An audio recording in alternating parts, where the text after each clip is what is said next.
actually became a Christian in college when I was 18. When my husband and I got married, that was, a big part of us was our faith.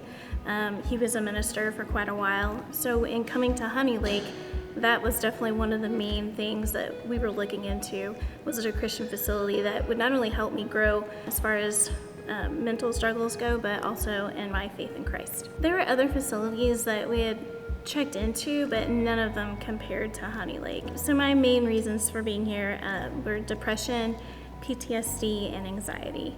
I had been hospitalized a few times before for depression, and this is nothing like that. There's a gap between going into a hospital setting and then going back into the real world, and I feel like Honey Lake really closes in on that gap because you're practicing your skills here, and you're here with a psychiatrist and with a therapist and with other people that are needing help.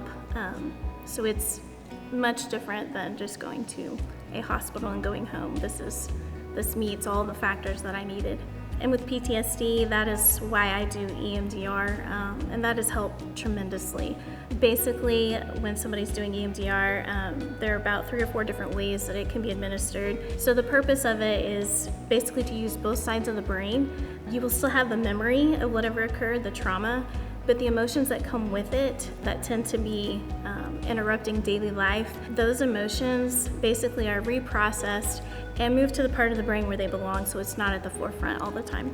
So I had gone through a date rape my freshman year of college, and shortly after that I fell into a very deep depression. I was able to come out of it on my own, and when I say I came out of it, the coping skill I used was pushing everything aside and just pummeling through everything, which is not healthy. So as I continued to do that coping skill throughout my life, everything just started building like one block on top of another, until suddenly my body just couldn't handle it anymore. About 4 years ago, I noticed that I was starting to have thoughts of self-harm. So my husband and I started looking for resources on what I could do for help.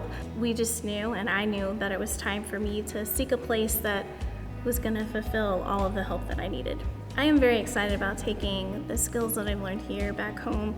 I'm going to go home and I'm not going to be fixed. I don't think anybody's ever truly fixed, but I'll be able to communicate better with the skills that I have and work with my family on our own family skills. And we have a plan set up for when I get back. We will be doing family counseling together. And there's a few other things that I have set up for myself as well as far as counseling goes. So we have a plan when I get back, and I'm very excited to start integrating that.